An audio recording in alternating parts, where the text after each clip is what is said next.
Alright, people. So we are back at you guys once again with a brand new podcast here for y'all. And round two. we're back for another round of comedy stuff because I wanted to start off pretty much where we left off with the last podcast. You know, we were talking about a bunch of comedy films and whatnot. And I wanted to talk about, getting into some, John Candy, movies along with, Viva, Bam Margera, Viva La Bam stuff, and, comedy films that we didn't talk about on the last podcast. Yeah, I'm sure. We just didn't have enough time, man. Right, we got shit going on. There were so many comedy movies out there, and right. It's like shit. It's like I'm sure there was tons of them that we left out. Right, but we're gonna get into a bunch of them right here and right now for you guys. Starting with some John Candy films, which we were talking about at the end of the last podcast. That I definitely wanted to get into some John Candy stuff. So I'm looking over at his Wikipedia, and I'm going to go over some of the films that I like that he did in the 80s and 90s. Most of his best work, I want to say, is in the 80s for sure. Oh, yeah. Like Stripes with Bill Murray, Yeah. Remember the one scene in the beginning when they're getting their heads shaved? Yes. He's standing out they're standing out there at the end. He's just holding his hair in his hands, like looking down on it. The one guy like yeah. like, it'll be all right, man. He's looking like, fuck you. Yeah, right. Yeah, good movie. That movie was really good. Yeah. I have it on DVD, and I believe there's a director's cut as well. Yeah, extended cut of that with a lot longer footage in there. Good casting. Remember the one scene where they're all in the back of the truck and they get ambushed by this other group, and the back door swings open. They're all pointing their guns at each other. Then right. I think it was John Candy that just okay, here we're just gonna start, and then starts handing them all the guns. Like, here you go. Be careful with that one. yeah. I'm looking at the. What the hell? They make you think they're gonna have a big standoff. It's like, oh, here you go. Yep, here. Don't forget this one. Yeah.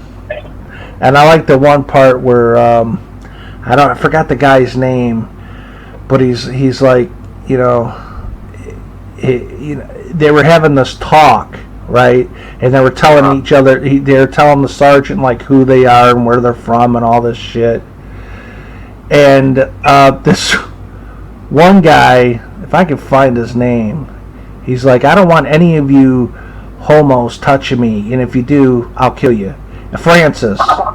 Right. The guy's name is Francis. I should look that up.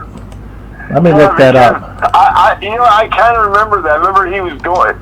Somebody they called him Francis or something. He's like, only my mother calls me Francis, or something like that. I don't know if that was the same movie, but I don't know. Something like that. Okay, here it is. Let me play the scene for you guys because this fucking shit is funny. I gotta make sure that there's no music. That way I don't get flagged. Here we go. Name's Francis Sawyer. Okay, here we go.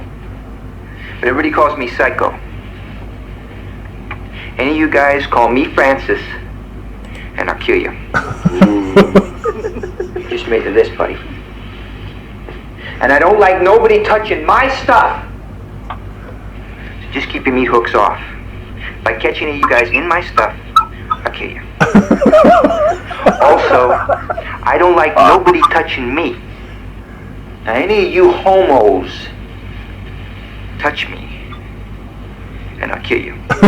Shit. Lighten up, Francis. No, that's fucking hilarious. That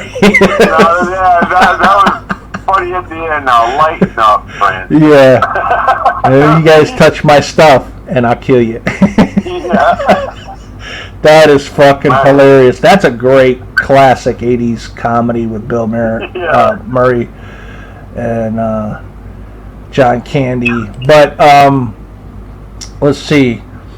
Moving on his list here, there was also obviously National Lampoon's Vacation with Chevy Chase. Yeah, he played the damn guard that they take hostage and make him ride all the rides. And remember at the one part when the SWAT team gets there, he explains like, "Yeah, sir, I rode the roller coaster. I didn't puke this time." Yeah. He was also in Splash with Tom Hanks and Daryl Hannah. Yeah. Eugene Levy was in that. Yeah. Also, Brewster's Millions with Richard Pryor. Richard Pryor. Yeah, which is a really good film, directed by Walter Hill, the director of the 48 Hours films. Yeah. Which that was the one where he had to he was going to get an inheritance of millions of dollars, yeah. but he had to spend millions. He had to spend $30 million in order, every day. Right, in order to get 300 million. Yeah. Something like that. That would be hard as hell. I mean, you'd have to spend $1 million a day. Yeah, you know what? You go to the casino and just blow the whole fucking thing, Yeah. Or you could do it there. I bet you could spend $30 million at the casino, no problem. But I go around and buy a bunch of people brand new cars. But here's a new Corvette for you. Here's a new Corvette for you. Here's a new Corvette for you. And then let's see, he was in a movie called Summer Rental. Summer Rental, yeah, that was a funny ass movie. That's the one where they went to they were going to go to this beach house for the summer, and he gets interested in the boat, and he has the feud with that one guy. Right. They build a boat to race in the thing at the end, and remember he winds up winning. They wind up winning because they find out that damn the sail didn't have enough sail in it to beat him, so John Candy removed his pants and hung his pants up as for part of the sail, that little extra support to get by the bad guy. Yeah, that's great. And I remember it's funny, the guy's looking how is he past me, and he looks up and you see the fucking pants flopping, and he looks down and you see that damn John Candy's just in his underwear, and he's just waving at him bye-bye. Hell yeah. Good movie. He was also in a movie called Volunteers with another film with Tom Hanks. Yeah. Oh yeah, he was in the classic Armed and Dangerous. Yeah. That movie was pretty good. Movie with him and Eugene Levy. Yeah, he played in a lot of films with Eugene Levy in the 80s. And for those who don't know, Eugene Levy is the father in the American Pie films. Yeah. And Zeus, Tiny Lester was in Armed and Dangerous. Yeah. They had a scene where they Robert Loggia, Meg Ryan was in it. They had a scene with Zeus where he was working out or something, and he had put the weights on his throat. Yeah. Yeah. Remember when he was bench pressing it? He goes over to the table, like, "Oh, how you doing, but ooh." Right. Good movie. I thought it was pretty good. I need to get that one at some point on Blu-ray. Yeah. And then also there was a part in Armed and Dangerous I thought was funny when he gets in the big rig with the big rig driver. He's like, "Let's see how fast this son of a bitch will go." He starts smashing through all the traffic. They get going down the road, and John Candy pulls out that big ass gun of his, and he's like, "I ain't never seen a handgun that big before." And he's like, "Yeah, it's 50 caliber. They use it to kill buffalo with, up close." So he's like, "Shit, it's so illegal in 2 states.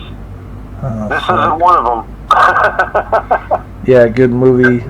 He was also in one of my favorites, Spaceballs.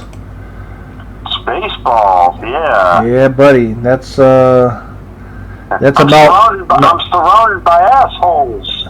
Yeah, that's a Mel Brooks film. It's a comedy knockoff of the Star Wars films. That's a really good film. I want to pick that up as well on Blu-ray. And he had John Candy playing a Barf. Yeah. the half human, half dog. Right. Fucking great role for him. It also one of the most, I want to say, one of his best films of all time, Planes, Trains, and Automobiles. Oh yeah. With what's his name, Steve Martin. And as a matter of fact, let me go ahead and I think we got a cool ass clip that we want to play for everybody. Yeah. Let's play a clip from Planes, Trains, and Automobiles, which I think is fantastic. Yeah, but before you play that, let me give everybody a warning right now. This scene's going to involve a lot of the F word. Damn right it will. So if you don't want to hear the F word, you might want to cover your ears here for a few minutes. Okay. Let me get to the clip. Take it away. Let me get to this. I'll load it up. I got to make sure there's no music. Yeah, you don't want to get flagged. Damn right. Can't be having that around here. Here we go. Okay. Get past all the beginning scenes and let's turn her up. Okay, here we go.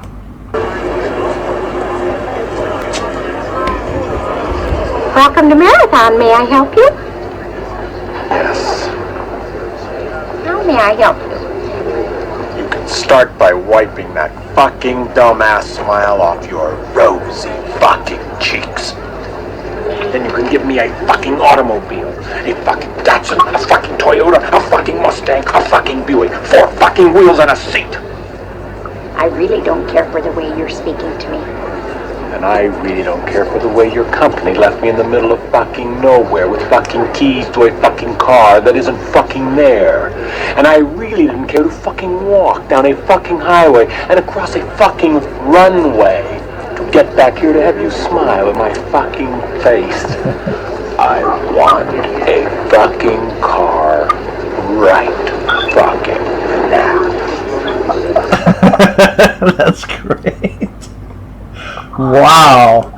Hellboy was fucking pissed, so dude. Bad. He like, well, can I have your rental agreement? And I threw it away. He's like, oh boy. He's like, oh boy, what? Like, you're fucked. Yeah, that was a good scene from Planes, Trains, Automobiles. Probably the most that I've ever heard Steve Martin say the F word, in a film, that's for sure. Great movie. That was a classic scene, but I have to say, probably my favorite all-time scene was the scene from where they're in the bed and he's like, why are you kissing my ear? Why are you holding my hand? Where's your other hand? It's in between 2 pillows. He's like, those aren't pillows?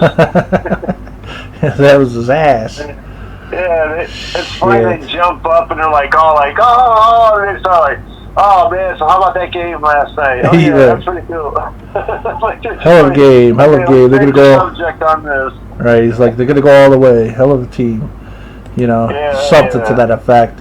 But yeah, and I like the fact that there was it's a comedy and there's a lot going on, but there were some serious moments, during that film. The end where it discovered that John Candy didn't have, his wife had passed away a while back. Yeah, and he didn't have nowhere to go, and right.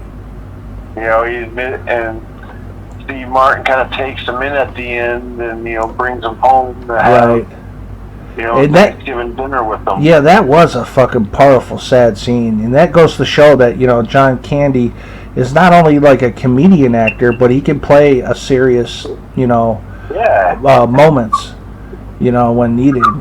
Yeah, I'm saying there's a difference between being an actor that can just do funny shit, but if you can do the funny shit, but yet you also do serious acting roles. Right. there's not a lot out there that could do it like that. Right. And so, yeah, classic film. If you haven't seen it and you're into comedy films, definitely check out Planes, Trains, Automobiles. After that, he was in a movie in 1988 called The Great Outdoors with Dan Aykroyd. Fucking classic. Yeah, that is another classic movie.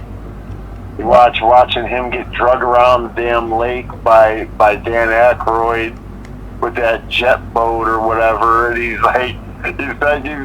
I was like, "You bastard! You bastard!" He's like, "What's he saying?" He's saying faster. Right. It's like, "Holy, what the hell are you doing?" Hey, that crazy ass. And I love the part where he comes home and he's like holding the door. He's like, Big Bear, chase me. Yeah, he comes running in and he's like, and everybody's all like, they're like, "Oh, hey, Jed, we'll make you a sandwich." Like, "Okay, I'll make you a big one." Like, "No, Big Bear." "Oh, Big Bear." They're all like, don't even know what the fuck's going on. Yeah, they don't know that a bear is actually chasing his ass. And all of a sudden you see the door get knocked down on him and the bear fucking just stands on him and like jumping. I was like, oh, get off, you son of a bitch.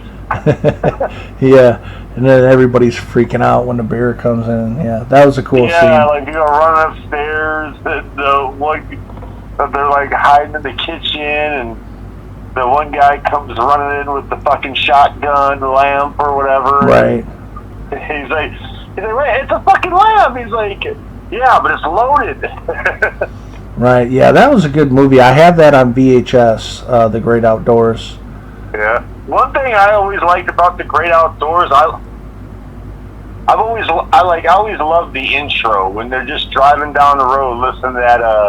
Take out the papers in the trash, yakety yak. Yeah. It's all bad. Yeah. Good stuff. It's like, it makes you think like, oh man, this is gonna be a good, family thing movie. Then it's like, no, we're gonna get Dan Aykroyd to show up and ruin their family vacation. Hell yeah. Then he was in a movie called Speed Zone back in 1989. Yeah, which originally was supposed to have been called The Cannonball Run Part 3. Oh, was it? Yeah, but then they changed it because, if you watch it, it's basically a Cannonball Run movie. Right. It's been a very long time since I've seen it, but there's a lot of good cast members in there. Yeah. Of course, Eugene Levy's in it with him as well.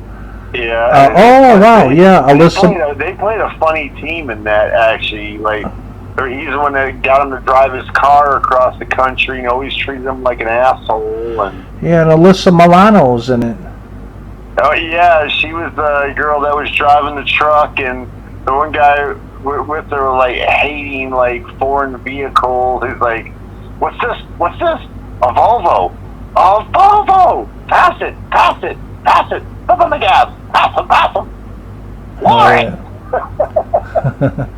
That's Why awesome. don't you go back to Sweden, you bunch of liars? Yeah, then after that, he was in the classic 1989 film Uncle Buck. Oh yeah, with Macaulay Culkin. With Macaulay Culkin.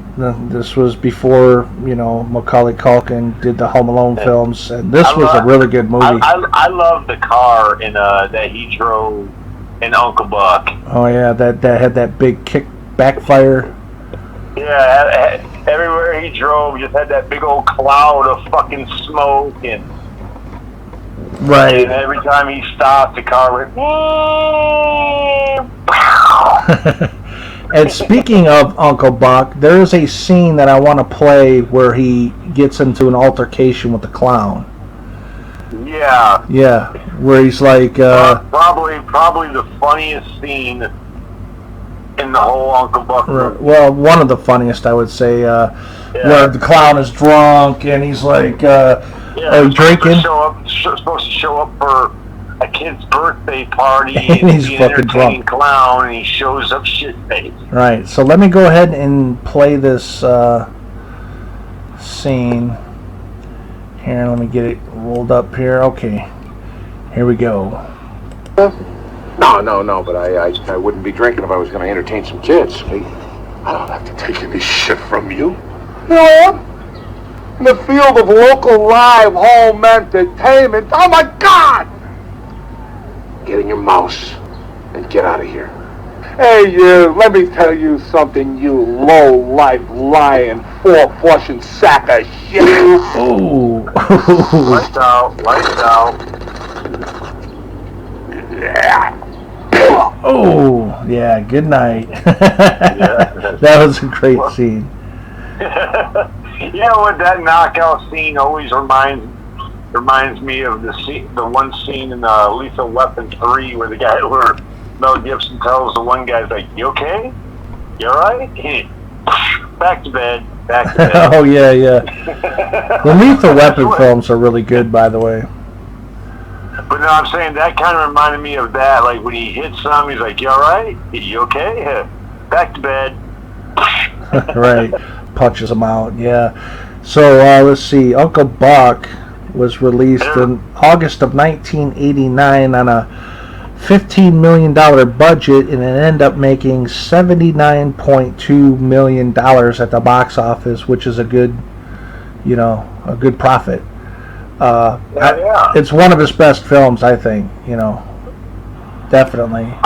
I always thought the one funny part in that movie was when he goes to pick up his niece, and she's sitting there with her boyfriend or whatever, and they get in the car, and he's telling him, "You ever hear of a tune-up?" And like John Candy goes, "You ever hear of a ritual killing?" He's like, "I don't get it." He's like, "Yeah, you know, on her face like that in public again, and you'll be one." He starts the car and fucking just like drives off, leaves them in a fucking just cloud of smoke. Yeah, right. Yeah, that's a good scene. The chick's like, "Are you crazy? You could have took his head off." He's like, "Yeah, but would he have noticed?" I can look up that scene if you want, and I can play that. Yeah. I like when she announced his name. It's like, his name is Bug, and you're like, "Oh, what's his last name? Spray?" Nah. Let's see. Okay, yeah, I believe I found the scene. All right. Let's see if I can. Let's see if I can find it. Yeah, let me get to the part. Yeah. But I hope there's no music. I don't think there is. Okay, here we go. Let me play the scene. Here we go. Yep. Call me. You ever hear of a tune-up?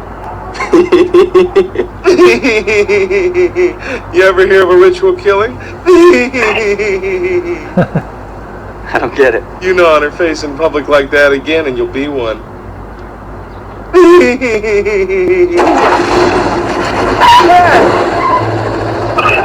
Yeah. Oh, listen to this. This is funny. Are you crazy? I can be. I can't be. Taking his head off. Yeah, but what do you notice? That's great. I like that. She's like, "Are you crazy?" He's like, "I can be." Yeah, he almost took his hat off. But yeah, what did he say? Would he have noticed? Yeah, he's like, "What do you have noticed?" That's fucking great, man. Yeah, hell of a movie, man. Heck yeah, dude. So okay, so after Uncle Buck, he did play a guy called Gus Pola.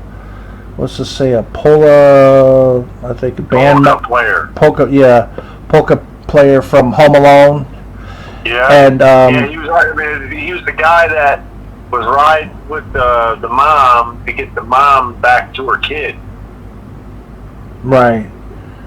Right, and yeah, in Home Alone, I remember the movie Home Alone. It was big back in the day. I seen it at the theaters, and I remember the theater was so fucking packed that I let the guys know. I said, "There's literally nowhere to sit," and they had to bring me a folding chair, to be able to sit and watch the movie because it was so packed. And it was huge because I'm looking at it now. It says the budget was $18 million, right? and the box office was $476 million. That's a hell of a profit. That's a hell of a profit, you know, and a great, you know, film with Macaulay Culkin, you know, which wasn't directed by John Hughes. I'm kind of surprised by that, because John Hughes directed Planes, Trains, Automobiles, and Uncle Buck. But I mean, John Hughes did produce Home Alone and write it, but I'm surprised he didn't direct it. Maybe he didn't have time to. But it was successful. All in all, though, I mean, that was the Home Alone movies. Well, 1 and 2. The rest, I don't know. Yeah, 1 and 2. I mean, that's the only two. I mean, I know they made probably a couple others, but right. I mean, Spin-off I like type the movies. first two with Macaulay Culkin. I mean, once they replaced Macaulay Culkin, I'm like, I'm not interested. Right. And the second one made a lot of money as well. They did the same thing. They did the same thing with the fucking Beethoven movie. Right. Yeah, they did 1 and 2. Was basically same family, same storyline, and I think they did several others, but all the others was like different people. Right. Yeah, it was just like, you know, I hate when they do that, when they make a franchise and then they do these spin-offs, you know, that don't have the original cast, and the movies are so bad, just like the American Pie films. With the original cast, those films are really good. They were great. I mean, but those, I know they made a couple spin-off movies. They made a lot of spin-off American Pie movies, and I only seen like one of them. I'm like, God, this is kind of horrible. You know, I think I said in the last thing we talked about the American Pies, the last podcast. Right. I said about the Naked Mile movie. It was one of them. It was one of the spin-offs. I saw the preview of them playing Russian roulette with a damn gun with a big cap thing of damn horse seat. Yeah, fuck and that. I'm like, I do not want to watch that. Right. So, yeah, I hate spin-off films with, you know, that are low budget and nobody puts too much into them just to, I guess, to try to make money off of the shit. But, you know, without the original cast members, I'm sorry, I just can't get into, you know, the spin-offs that much. It's not just like I said with comedies. I mean, when they do that with horror movies too, like they did that when they changed up Freddy Krueger. It's like, no, not interested. Sorry. Oh yeah. Without the original, it sucks when they change the original actor out with somebody else. You know, they did that with Chucky in the new Child's Play movie. By the way, Ken, I don't know. Have you seen the new Child's Play? No, I still haven't seen it. Don't watch it, dude. Sucks. It's not. I'm dead serious when I say this. It's not worth even watching. I believe we did talk about this in one of our past podcasts. Yeah. That you know, the Child's Play remake or reboot or whatever the fuck it is sucked, from what I heard. Yeah. But I mean, it's nothing. It's nothing like the original. Right. Oh, I agree, man. So you know, so moving on from the Home Alone, John Candy was also in a movie called Nothing But Trouble. Oh yeah. With Chevy Chase and Demi Moore. Another movie with him and fucking Dan Aykroyd. Dan Aykroyd and Tupac has a small scene in that film where he plays some music. Yeah. Which is pretty kick-ass. I remember actually watching that when it first, I think I rented it when it first came out, and I just remember like, man, that movie was so trippy because you know the way they got the house, and it's like set up like a maze and all this booby traps. And remember when they stopped that one group of people, and he's telling them like, we're gonna send you now to an awful place where you shall be put to death. And the people think that, oh yeah, he just fucked with, oh great job, yeah, sure thing, and he hits a button and it starts one of those like rolling floors that take them all like outside to a cart, Right. and it sends them through like this little roller coaster, and they reach the end and it dumps them all out and sends them all into like a fucking shredder. Oh shit.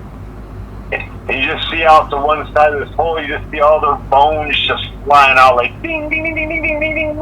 That's fucking. Yeah, I remembered the movie being kind of crazy. I haven't seen it in a real long time. I'd like to see it again now, but yeah, I mean, they had these two guys that look like just like overgrown babies. Like they were dressed in diapers, and they were like named Bobo and Little Devil. And it was funny, like they had a friendship with Demi Moore in that movie, and remember they were playing a game of cards, and the one guy's like, "If I win again, I get another bowl of cereal." And I was like, "If I win, I get Diane." oh shit. Demi Moore was like, "What? That's not happening." yeah, that's a pretty. I think that's a pretty good movie. But I have to watch it again because it's been a long time. Yeah, I just know it. Like I said, whenever a movie truly stands out, I can basically remember like all the best shit from the movie. Like Right. Nothing But Oh Trouble was just crazy, off the wall. You know, Dan Aykroyd playing playing the judge, and it shows him in one scene. He's like removing his hair, removing his leg.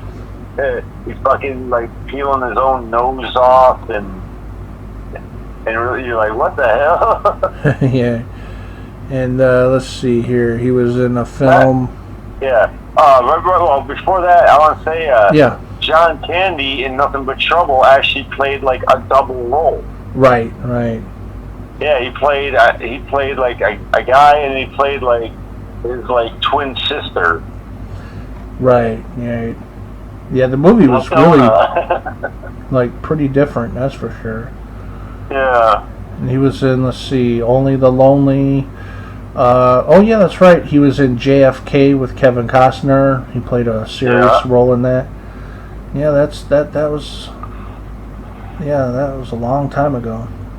He was in a pretty good movie I've seen, Ken, and I don't think you've ever seen it. It's the movie called Masters of Menace. Yeah, I've never seen that one. Yeah, well, I watch it. It's on YouTube if you ever get a chance. I mean, it was last time I looked, but it's a funny movie. It's got a pretty good cast in it. Like, I mean, John Candy just plays a little small part. Like, he plays like a beer truck driver that the truck gets hijacked by this biker gang so they can drink all the beer up. Oh shit. And but it had Dan Aykroyd played a part in it, and I know the lead actor.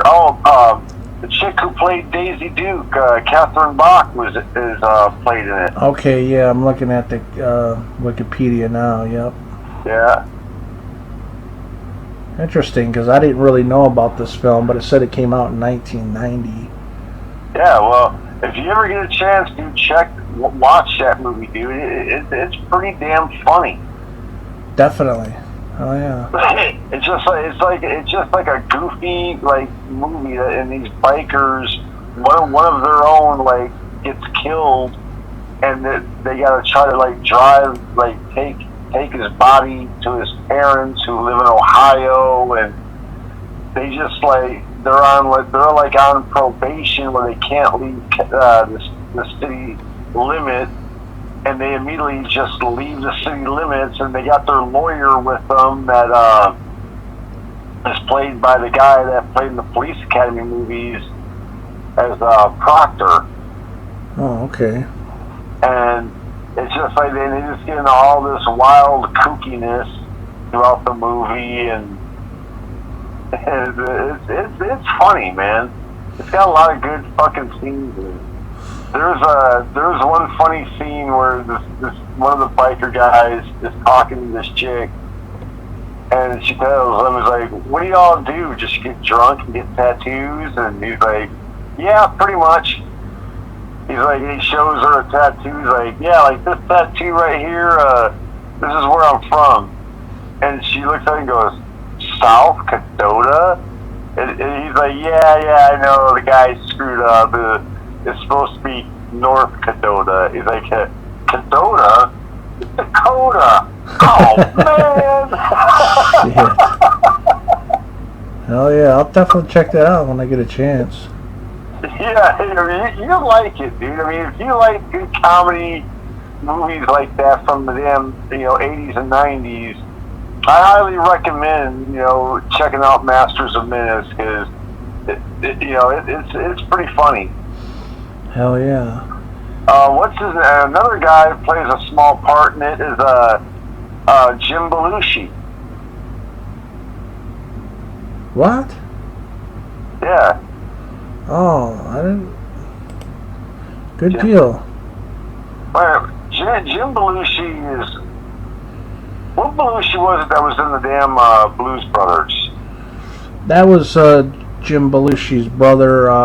Yeah, John. Okay. John Now, Belushi. see, I know Jim Belushi. But yeah, he plays a small part where he's just basically in the garage working on this big fancy ass like race bike. Right. And when he takes it out and tries to like beat like a record, the damn thing winds up blowing up on him and blows him up. Right. And like I said, they wound up having to transport his body to try to get to his parents' house. Right on. Good stuff. Yeah, good casting, Yeah. and whatnot. Let's see what else. He was in Rookie of the Year with Gary Busey. Yeah, he was the damn the announcer guy. He's like, "Well, I'm in the World Series and I'm on the air, and we'll be right back."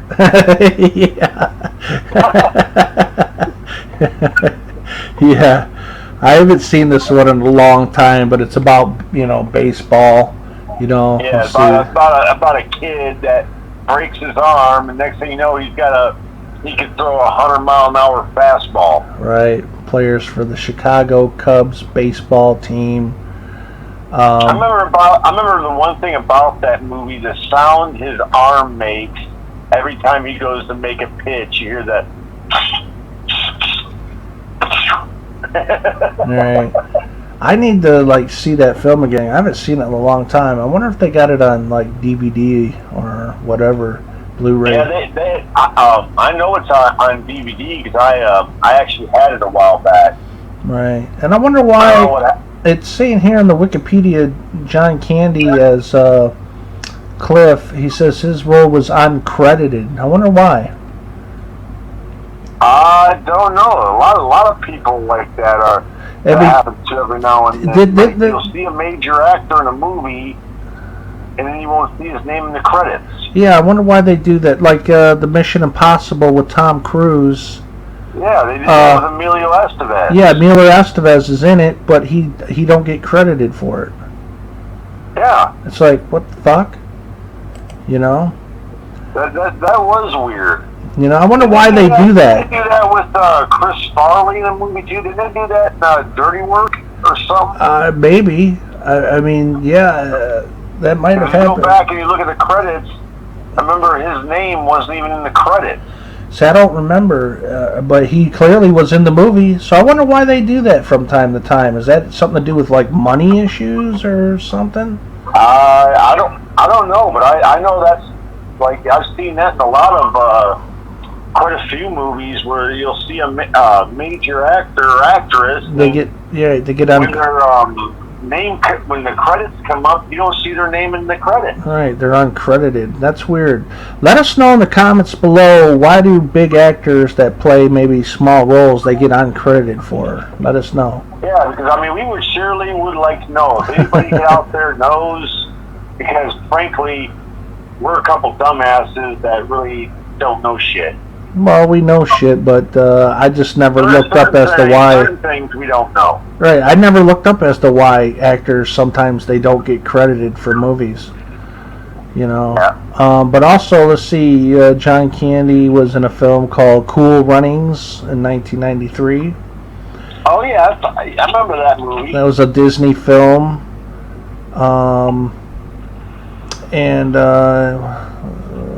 Let's see, he was in a movie called Wagons East and Canadian Bacon, which was pretty much his last two movies, because unfortunately he had passed away, I believe, due to a heart attack in 1994. I remember, you know what's funny, bro? I don't know if you remember this, but I remember I came into school. I was in class. I remember you came into class and you said, "Oh man, did you hear John Candy had passed away?" And I was like, "Oh shit, that sucks." You know, because he's a great actor, great comedian actor. You know, and you hate to see him pass away. But you were the one that let us all know in school back in '94 that John Candy had passed. Yeah. Which is too bad. Well, the one thing about me growing up is one thing I always kept tabs on was the news, because when we get up, when my mom would wake me up, get ready for school in the morning, that's all that was on the TV in the living room. That's all she ever watched in the morning, the damn news. Oh yeah, right. And every time So whenever like something like happened, it's like when an actor or something died, it's like damn. Right, and it says right here, he died in '94. I guess from a heart attack. It says his weight was in excess of like 375 pounds, which is pretty big, and he was only 43 years old, and. Which is crazy because we're closing in on 43, because I'm 41, and I think that's crazy, dude. That life is short, man. But yeah, rest in peace, John Candy. You are the man. You had some awesome ass films in the fucking 80s and 90s. I think his best films, I think, were definitely in the 80s. Early 90s, but yeah, what a great actor, I have to say, I would have to say my favorite John Candy movie would have to be The Great Outdoors. The Great Outdoors. Because I mean, I don't. It doesn't matter how many times I watch The Great Outdoors. It's such a great movie. Every time you watch it, like. Right. When you see the interaction between Dan Aykroyd and John Candy, how they're just like, basically like, brother-in-laws who can't stand each other. Right. Because Dan Aykroyd's always trying to act like, he's like, look at me, I'm so rich, I'm going to go out and always be better than you and all. Right. Well, let's see. I'm looking at his filmography now, and my favorite John Candy films, would be, one of them would be Stripes, Armed and Dangerous, Spaceballs, Planes, Trains, Automobiles, Uncle Buck, and I'm going to go with Home Alone. Okay. Yeah, those are some of my favorite. Also, I did like The Great Outdoors as well, but yeah. Yeah. Those were definitely some of my favorite John Candy films. Some of these I got either on VHS or DVD. I need to pick some of them up on Blu-ray for sure. But yeah, what a great actor. But I think we should move on from John Candy, because we've been talking about him for a long time. And now let's get into some Bam Margera stuff, bro. Hell yeah. We're gonna get into Jackass. We're gonna get into Viva La Bam. We're gonna get into all that stuff because you know, me and you, we're the same age as Bam Margera, but like a year or two older than him. Mm-hmm. So we grew up watching all his stuff when they came out. And everybody else's stuff. Watching Jackass, Viva La Bam, and even Jackass movies. Right, and Where the Fuck is Santa? My personal favorite movie that he did was Haggard. I don't have that one. I'd like to get that one. I wound up scoring it up at a pawn shop one day. Nice. I seen it. It's like an unrated Bam's Cut edition, and it was $1. Hey, all day long, dude. I'll pay $1 all day long for DVDs like that. That's awesome. I remember watching that and just thinking, wow, like this. It was, it's just a far out there type movie, but it was just really cool. Like Bam was cool in it, Ryan Dunn. Right. And I always gotta say I love Don Vito's character in there. Like the one scene I thought was so funny when they're sitting on the porch and they're arguing over grapes and Ryan Dunn gets up at one point. He's like, I'm gonna go watch some gay porn with Don Vito, and Vito's like, do what? Gay porn? The hell are you talking about? Like trying to grab him, and Ryan's like, come here, yo, jerk off, get the hell back here. And Bam's like, you like gay porn, Don Vito? He's like, no, I want some fucking gay porn. Fuck, kids out of his mind, he'll get the fuck out of this house too. You have nowhere to live. Oh yeah. I missed Don Vito, by the way. He had passed away quite a few years back. Yeah. Along with. That's what sucks about Haggard. You look back at that. Both Don Vito and Ryan Dunn, are no longer with us. Right. It's crazy because it's like we grew up, watching their stuff, and now a lot of them are gone, and it just sucks, that life is like that. Like when you go back and you watch, like I said, all the Jackass stuff, all the Viva La Bams, and right. Viva La Bam, man, that was when Bam came out with Viva La Bam with him, Ryan Dunn, Don Vito, his parents, right. And all them. Like I never missed an episode of that. Like yeah. I just thought like it was like every episode was hilarious. Oh yeah, I mean they did a great job with that show. I mean even the show after that where I forgot the name of it, but he gets married and shit. It was like Bam's Unholy Union. Right, right. Yeah, that was pretty good. I got that on DVD. I got pretty much everything on DVD or Blu-ray from Bam Margera and the guys at Jackass. I do have. You got me a few years ago. One or two of the seasons of Wild Boys. I think I need to get the first and second season, but I have like the last few seasons. I never got into the Wild Boys. Yeah, I mean it's all right. It's not as good as like the Viva La Bam stuff, but it's got its own coolness to it. But yeah, I love watching shows like that from back in the day. I like when Bam was always destroying his uncle's cars. He was always destroying a lot of shit. Yeah, and that's not bad. Like Bam, he always goes out and just will get cars. And it's like, dude, instead of destroying them, why don't you give these cars to people who need a freaking vehicle, man? I don't think he cared that back then. He's probably making so much money from the show, It's like, fuck it. You remember in Where the Fuck is Santa?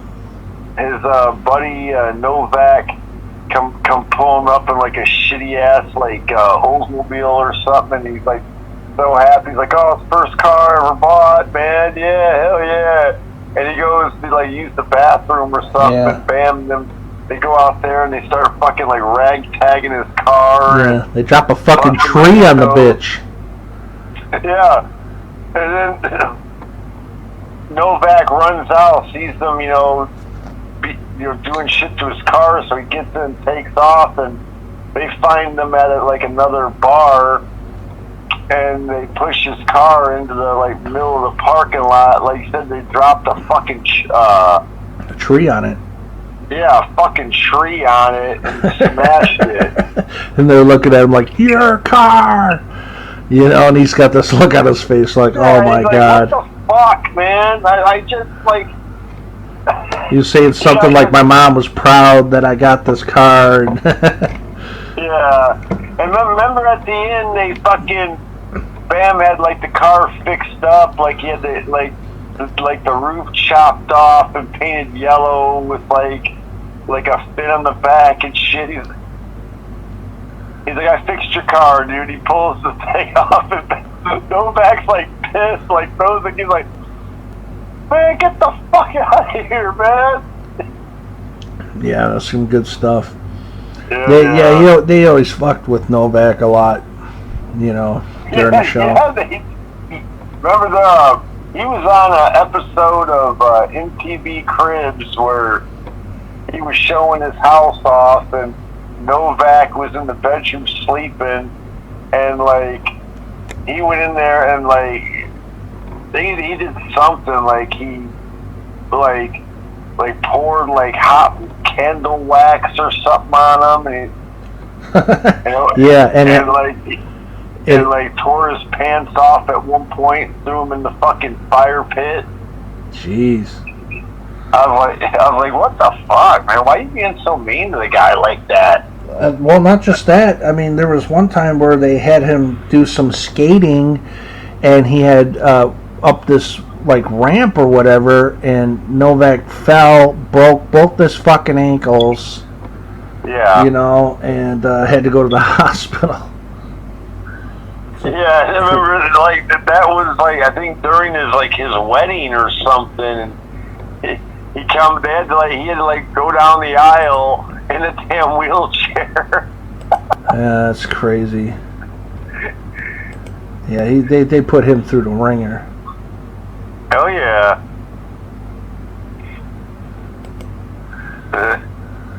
But they always did some funny ass shit, like they were always fucking with everybody. I remember with the part you said you always like, where they set Don Vito up out in the woods and he was walking and Dunn flung that damn tree branch at him. He's like, yo, Vito, wasn't my fault. Oh yeah. I'm gonna try to find that. Do you have any idea what the name of that video is?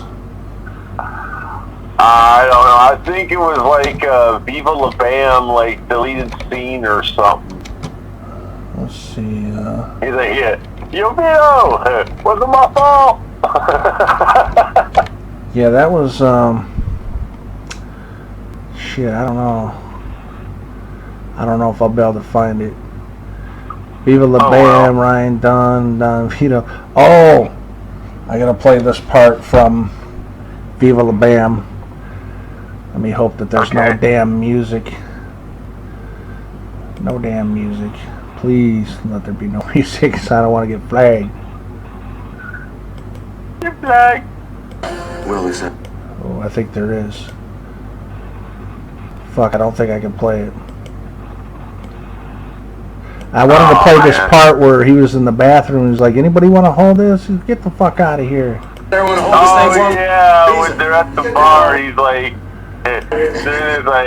hey, anybody want to come in here and hold this for me? My hands are freezing. Right. Like, get the hell out of here. Yeah, I want to play it, but I noticed there's some music, so I'm going to pass on that. Yeah. Fucking unbelievable, man. There was a lot of funny shit in the Viva La Bam that they always fucked with Don Vito as well. But Don Vito got like the ultimate revenge on one episode of Viva La Bam where he stole Bam's Hummer and had it dropped off a damn cliff. And Bam was like so shocked afterwards. He's like, I can't believe you actually went that far. And his mom's just like, what? Oh yeah. Like, I'm proud of you. Well, what? Yeah, there's a lot of great stuff on YouTube when it comes to the Jackass stuff, and you know. Yeah. Probably my all-time favorite funny-ass scene, gets me laughing every time I watch it, is the scene from Jackass 2 where they got Ryan Dunn in like a shopping cart, and they're gonna shoot it out of this building and into a big, you know, pile of, I guess it was like boxes of mushrooms or whatever. And as they're getting ready to send them off, Bam runs over and drops the door down, Right. and Ryan Dunn just rams full force right into that door. And dude, you can tell he was hurt. Like, he's trying to get out of the shotgun. Like, get me out of this place. Here, you know what? I found this scene. Hold on, and I don't think there's any music, so let me play it. Okay, yeah. So they did a test run where they shot the fucking cart. You're not doing that. Okay, now Dunn's in the cart. Ready, sailor? No. This is Here we go. gonna be. Oh shit. Oh! Get me out of this! Oh, you're a fucking dick! Oh, he slams right into the garage door. You're an asshole! That was totally not me. I had nothing to do with it. You pulled it down! Oh my god, my hip! I think I gave birth. That's great. It was totally not me. I had nothing to do with it. If you watch that, you who gave a funny reaction to that was Phil. Oh yeah. If you watch Phil when Ryan slams into the door, he comes back he's like, Right. "Get me out of here!" Phil runs over. He's like looking like Phil did not know what to do. He's like looking around. And you hear him go, "He needs help." That was funny. He's like, I like how Bam's like, that wasn't me. I had nothing to do with it. He's like, you put the door down.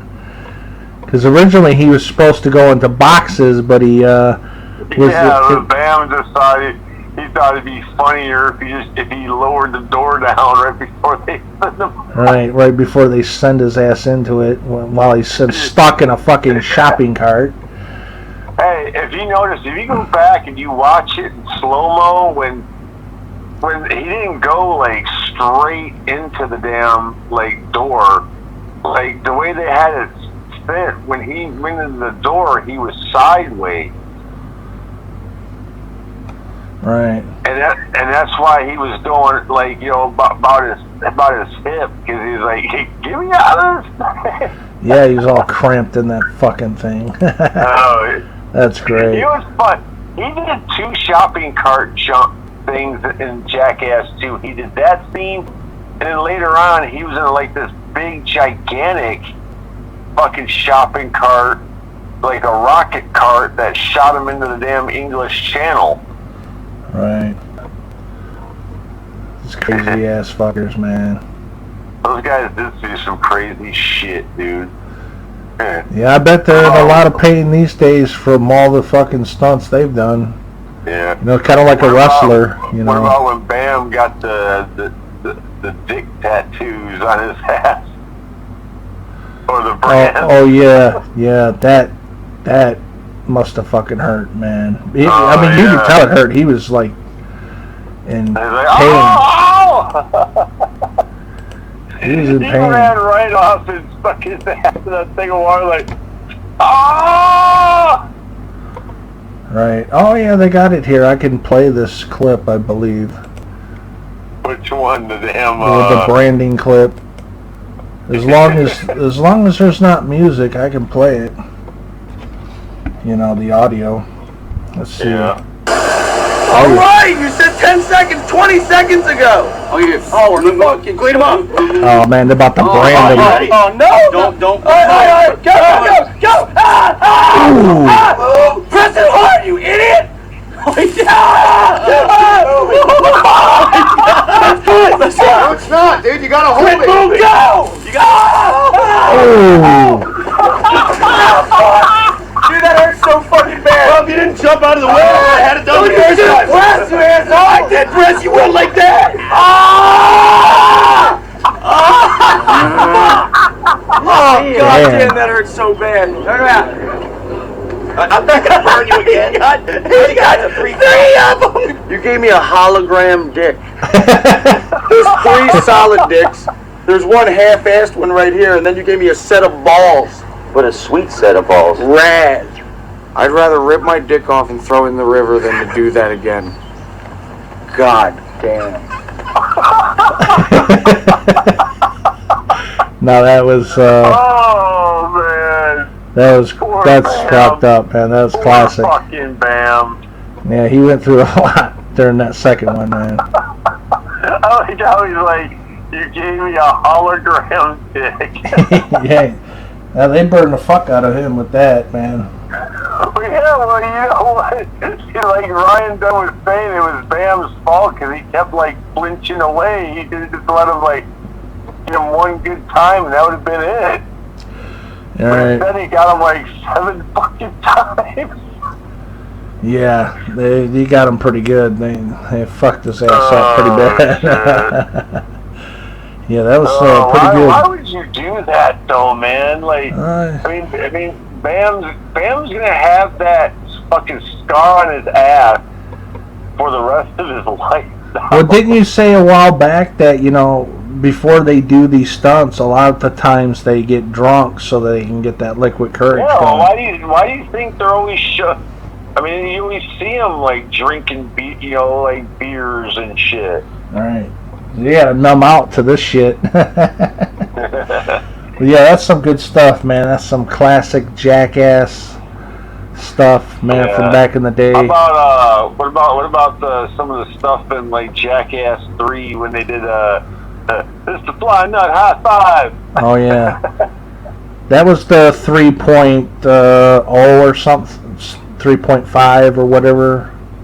Oh, I don't know. That wasn't the actual Jackass. It was Jackass 3, but it was like, you know, like I thought that was on the fucking Jackass 3. it might have been, but I think it was. It is 3, but it's like 3.5, just like they did a 2.5 DVD and whatnot. They're all pretty good. I like watching them from time to time. I tell you the funniest, what the funniest bit I thought in Jackass 3 was when they were doing the shit with the super glue. Yeah. Remember how he fucking put super glue on his hand and grabbed Ryan's beard, and Ryan's like, "Oh no!" Hell yeah. The only stuff that I don't care for in the Jackass like movies and whatnot, is when they're taking a shit and all that stuff. I think that's pretty disgusting. You know, so I won't actually watch that stuff, but the rest of it's you know, pretty good. Like, I don't care for them drinking fucking horse cum and right, just a lot of eating shit. Remember in Jackass 2, the one guy he's like, "I will pay this motherfucker right here $200. This is real. It's real money to eat horse shit." Yeah. And definitely does it, which is fucking disgusting. I would never do that. So it shows you what people do for fucking money, man. Right. Like money. But yeah, that's good stuff. There were some really insane moments with that stuff.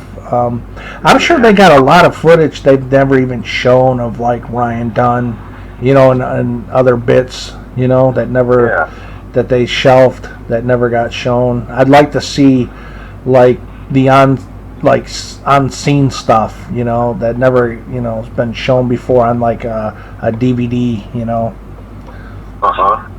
That would be cool. But yeah, I love the Jackass Viva La Bam stuff. Crazy ass fuckers, man.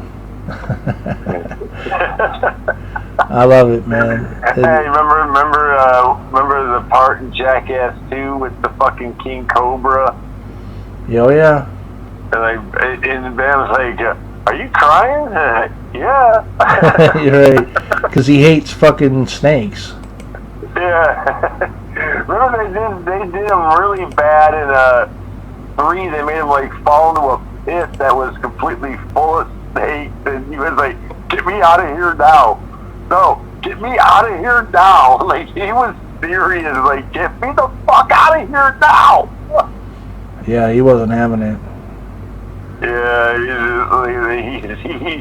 know what? That was the worst thing that Bam could have ever told anybody, that he hated snakes, because it seemed like on Viva La Bam, Jackass 2 and 3, like they always used that to freak him out. Right, and yeah, they get to him that way for sure. I wonder what. I don't think he's played in a lot of actual movies, Bam Margera. Yeah. I think he's played in a few, but mostly did like the Viva La Bam, Jackass, and Where the Fuck is Santa? Yeah. And that the one where he marries that one girl, but he got divorced to her, and he's got another woman now and a kid. He's been on. He was on one of those like celebrity rehab shows. Oh yeah, because he was a big drinker. You know. Yeah. He went to like a rehabilitation house or something, and they even sent his mom there, and trying to like fix the relationship between the two of them. Yeah, he was even on Dr. Phil. You know, because he's trying to deal with his mom and all the stress and his wife. And he said in an interview that he basically has like disowned like his parents, or he's disowned his mom. Right, because he can't handle the shit no more. Which I can understand. That's a lot to deal with. You're dealing with your parents, your wife, and you're also having to deal with fame. Yeah, it's a lot, man. And plus he's the kind of person that's like a wild person who can party and all this stuff. Yeah. And travel and party and travel and party. So he's lived a hell of a hardcore life. Hell yeah, he has. But he's definitely had his fair share of a lot of problems. See, I wouldn't want that. It's the price of fame, man. Fuck that. Yeah. But also Johnny Knoxville, though, he went on to being in a lot of movies. Let me look up his filmography, because he was in one of the Men in Black films. Let's see, Johnny Knoxville. Yeah, Johnny Knoxville. He was the two head. He was the guy that had like 2 heads in fucking Men in Black 2. Right. Oh, I didn't know this, but he's 49 years old. Holy shit. Yeah. As of right now. Let's see. He was in, a movie called Big Trouble, Deuces. Oh, that's right. He was in Deuces Wild with Stephen Dorff and Brad Renfro, which is a really good movie. And Norman Reedus. He was one of Norman Reedus' guys. Right. He was in Men in Black 2. Let's see. Walking Tall with The Rock. Yeah. I forgot about that. He was in Lords of Dogtown, that skateboarding movie. I forgot about that. Oh yeah, The Dukes of Hazzard.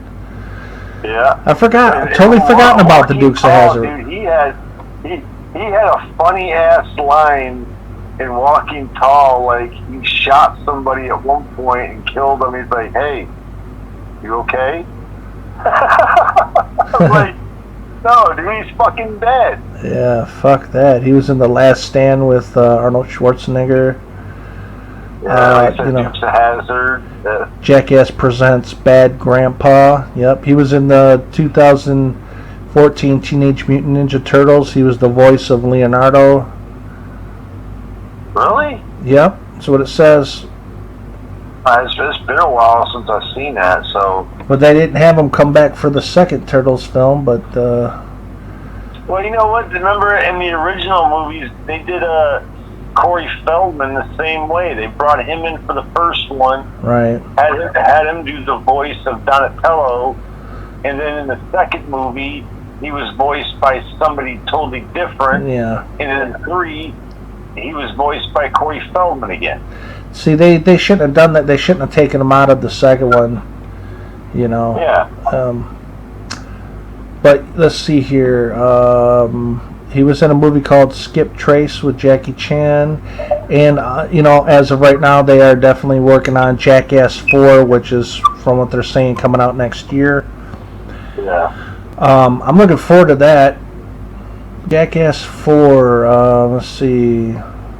I wonder how they're going to do that without Ryan Dunn. I mean, obviously they can't film nothing new, but they could use unused footage with Ryan Dunn and to put back in there, or just not have him in at all. They can still make a Jackass. I mean, right. I mean, I'm sure they got all the other guys that could still do it. Right. I don't know though. I mean, I don't know if those guys can fucking do this shit now, because you gotta figure they're all getting a lot older now. They're not the fucking party animals that, right, but you know, they used to be. This is the, let's see, you know, they did confirm, I remember them confirming, Paramount, that, you know, the 4th film is set for production and it will be released, well, it's going to be released in 2021. It says it was September of 2021. So, yeah, I mean, I'm looking forward to it. I'm sure it'll be really good, you know, obviously. Hell yeah, man. Hell yeah, Jackass 4, hell yeah. Yeah, when that comes out, I'll probably be the first one to buy that bitch on Blu-ray. I remember when I was years ago, I went to the theaters. I forgot which movie I was seeing, but you know how they had like trailers before the movie starts. Yeah. And I remember me and my buddy, Butch, we were watching the trailers come up, and they had the trailer to Jackass 3D, right? Yeah. I remember me and him watching that, and afterwards, after seeing all the crazy shit they were doing, I remember, Butch was saying, these motherfuckers are going too far.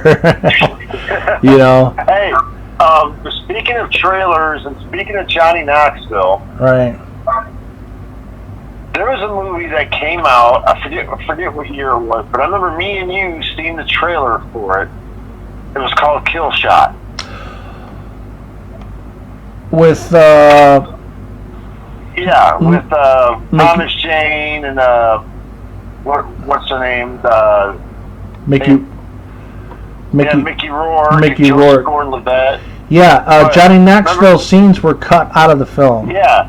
Remember, me and you watched the trailer for it, and we're like, man, this is cool. In the trailer, in the fucking trailer, it shows Johnny Knoxville several times, even when they're saying, like, oh, Thomas Jane, Mickey Rourke, and, and it says, and Johnny Knoxville. Right. You see him in the trailer, but not the fucking... Well, not only that, but we seen the trailer, and then, remember, we found out the movie didn't even come out till like a year afterwards.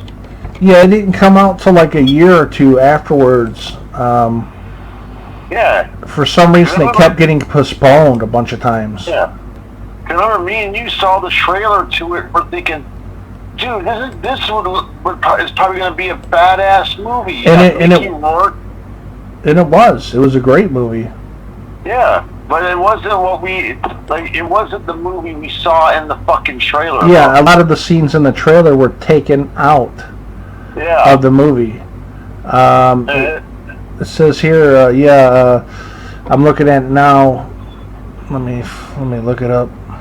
The stuff on it. Yeah, Johnny Knoxville, scenes deleted, production.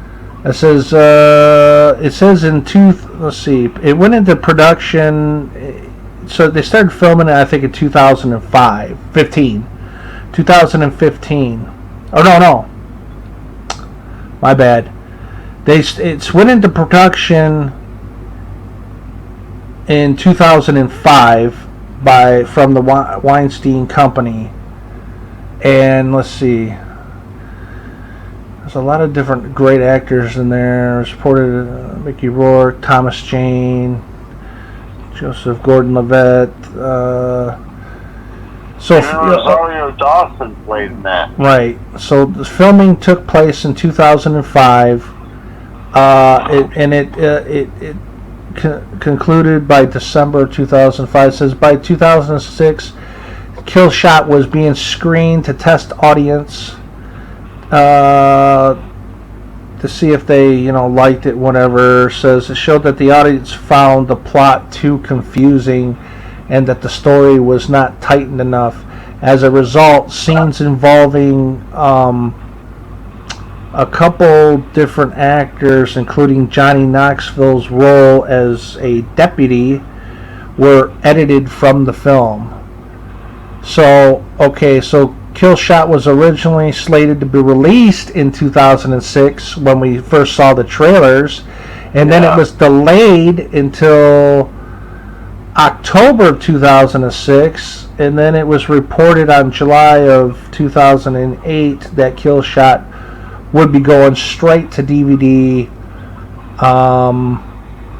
in early September of 2008. The film was resurrected for a November 7th, 2008, it says, but then pushed back to January of 2009. And it says finally the film was released on DVD in May of 2009.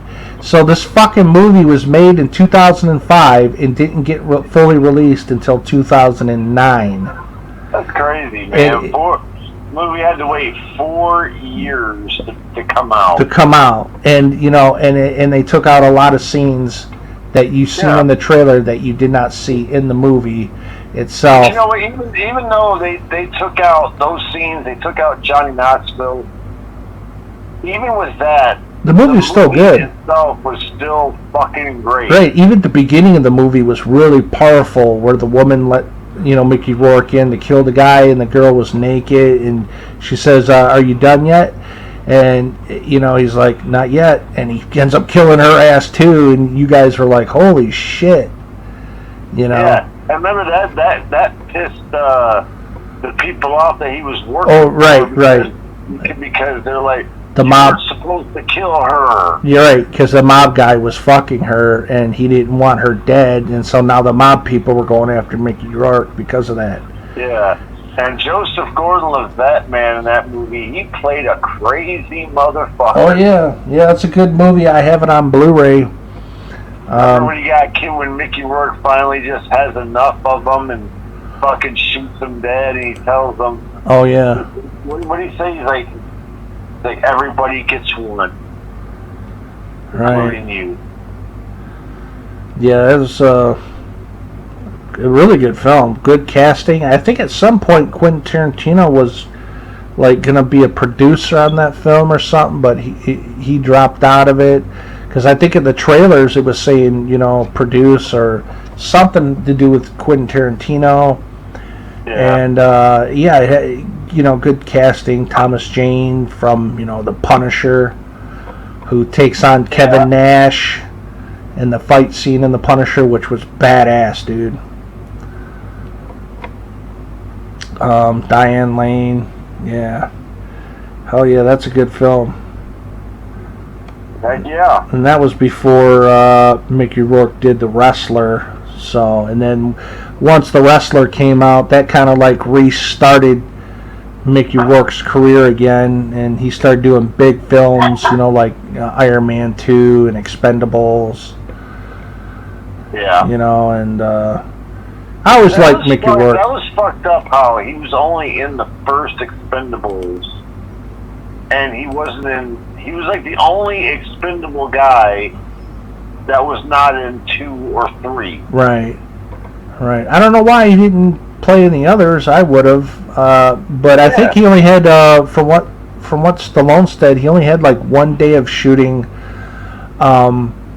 in the Expendables, and his scenes. See, I remember seeing the Expendables at the theaters, and I went in thinking, this is going to be a badass, action movie with all the old school and new school action actors.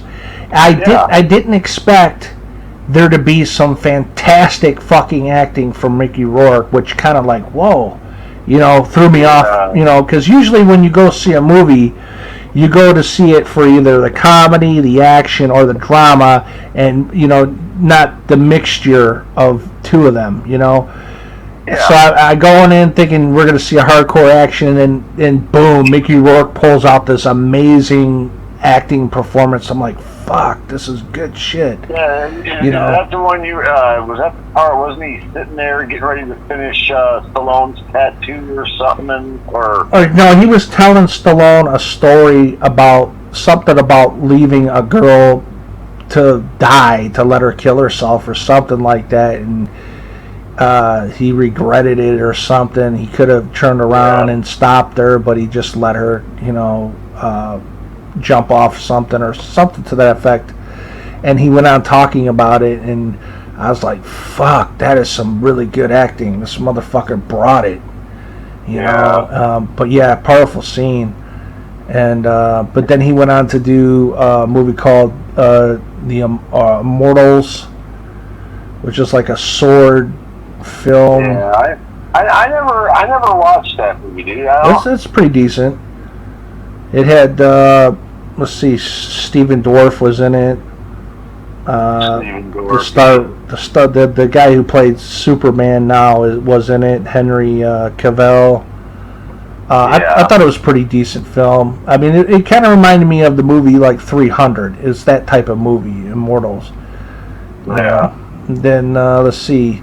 Obviously, Mickey Rourke went on to do, you know, Sin City, A Dime to Kill For. You know, he was good. He was great. In the first Sin City, his character was great. Oh, the yeah. One, I have to watch the second one again. It's been a while, but I like. He was pretty good in those films. Yeah. You know, I liked in the first one. It was funny when he was like finding out who killed the chick, and he's like executing guys, going to one person to another, and the one guy's tongue is like, he's like, it was Connolly. He set me up, but he'll never talk. And he's like, and you just see him like driving down the road, holding the guy on the ground, just like dragging him down the street. He's like, right. I don't know about you, but I'm having a ball. What sucks about, you know, Sin City, the first one, I remember I did see that one also at the theaters. Yeah. And a couple of the actors, like Brittany Murphy and what's his name, are no longer around. Yeah. Michael Clark Duncan. Yeah. They both had passed on, and that sucks, man, because I like both actors. You know, they were great. I remember. I was always a big fan of Brittany Murphy. One of my favorite movies of hers of all time, because she played such a really great, like just a really crazy role. Right. It was a movie called Girl Interrupted. What year did that come out? I want to say sometime in the 90s. It was before like Brittany Murphy really became, like, I think it was. No, because she came known in the movie Clueless. Yeah, I want to say this Girl Interrupted was late 90s. I want to say. Okay, yeah, I'm looking up her filmography now. Yeah, it came out in 1999. Yeah, and she, like, it's about a bunch of girls and like one of those like crazy houses. Yeah, it's got Winona Ryder in it and Angelina Jolie. And she plays like this girl who's got like this like really super weird fucking habits. I mean, you know, she's fucking wacky crazy. Like she hides half-eaten chickens all under her bed. You know, it's like she always wants these pills that make you shit. And for some reason, like, none of the nurses will give her any. She's like, no, we said no Kool-Aid. Right.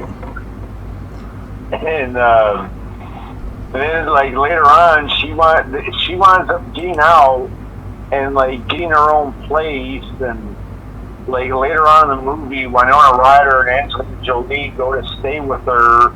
because they bust out and they go to stay with her, and you see that she's totally like, at this point, like lost her mind. You see that, you know, she gets in like cutting herself and like acting really weird, and like Angelina Jolie tells her off at one point, saying like, exposes the fact that the only reason she's living in the house and this and that because, you know, she's fucking like the head doctor or something of the place, and he's like setting her up. He set her up at the house or whatever, so the apartment or house or whatever, so, you know, so they can get their alone time. Right. But do you remember back in 2000? I'm looking at it now. 2001, where she really kind of broke out, was in a film called "Don't Say a Word" with Michael Douglas. Yeah. Yeah, I remember that was like her real breakout role. I mean, which was really good. She's like, I'll never tell. Right, right. And that movie came out just like a few weeks after the 9/11 thing. Yeah. That's crazy. But yeah, I remember that movie back then. It was pretty big at the box office. It was well received.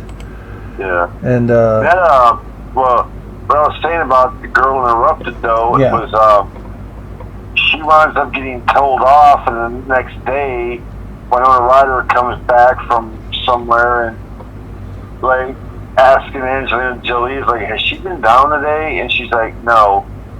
But it's like, but she's been playing that shit all morning.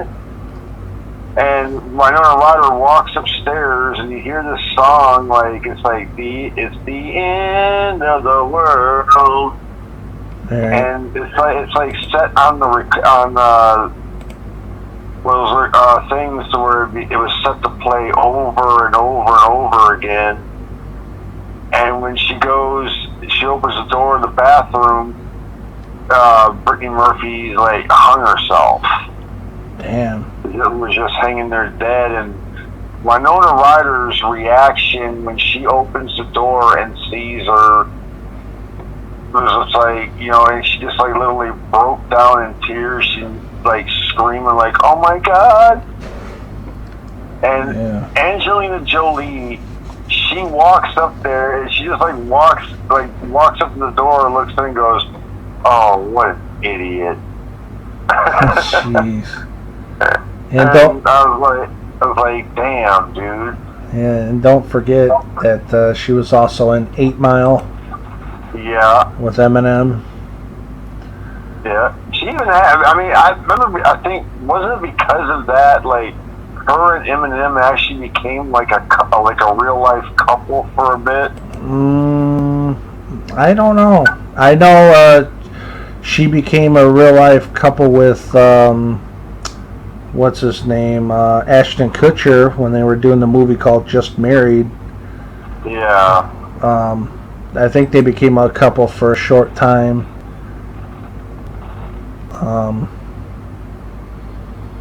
But yeah, 8 Mile was pretty good. I've seen that one at the theaters as well back in the day. I don't think I'm not sure if I have this one on Blu-ray or not. I'm not sure.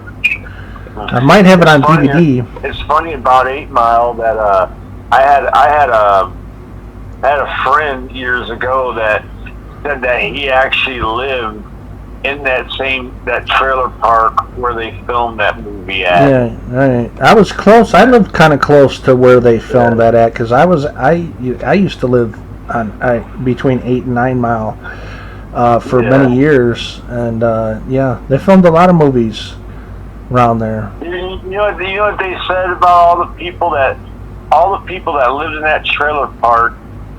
The movie crew went in there and they took the people out of that trailer park, shacked everybody up in like 5-star hotels, and paid everybody like $500 a day for them to like use their trailers and stuff for like the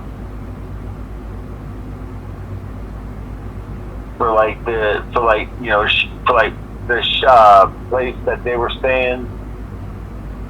Right. Yeah, that must have been nice. Yeah. Hell, I'd be like, hell, why couldn't I have been there? I'll stay in a 5-star hotel and get paid $500 a day. Sure, man. Oh yeah. I'd fucking do it too, man. I'd want to I'd probably would go down with the camera. 500. Huh? $500 a day is. It's a lot of money. That's $3,500 in a week. Yeah, I would fucking love it. I'd be like, you guys can film here for a month or so. Yeah. Yeah, man. You know? Hell yeah. I'd be fucking saving up that money big time. I'd probably be holding on to it for a long time. Yeah. But yeah, that's pretty cool. Yeah. To get that stuff filmed down there by Detroit, their area, 8 Mile. Obviously, if you're going to do a film called 8 Mile, you got to film, in 8 Mile. Yeah. Which is kick-ass. I like a lot of the rap scenes. Like, there was a scene where they're at on lunch at their job, and fucking Exhibit works there, and ladies starts rapping about the lunch truck they're buying. It's like, man, I'm sick of buying shit off this dirty ass lunch truck. And they all bust out into raps. Exhibit makes a rap about her, then Eminem comes out and starts rapping on him. He finally's like, fuck it, I'm gonna let homegirl finish you off. Oh yeah. So Eminem, Mekhi Phifer. What the fuck ever happened to Mekhi Phifer? I don't see him in movies anymore. I don't know. What the I fuck tell you what happened? I thought Mekhi Phifer's best role was in the movie, but he gave that serious ass role, was the movie O. Oh yeah, that was a pretty powerful film. Dude, the ending where he strangles Julia Stiles to death was just so powerful. And finding out afterwards that, because Josh Hartnett was trying to get it in his head that she was cheating on him and this Right. and that, to the point where it drove him crazy, and he wound up killing her. And then he finds out, no, she never cheated on you. He set it all up, and he gave this speech while he was, standing there. He's like, my life is over. While y'all here living yours, I'm gonna be locked up. And he's talking about, he's like, I wasn't no gangbanger. My mom's was no crackhead. I loved that girl.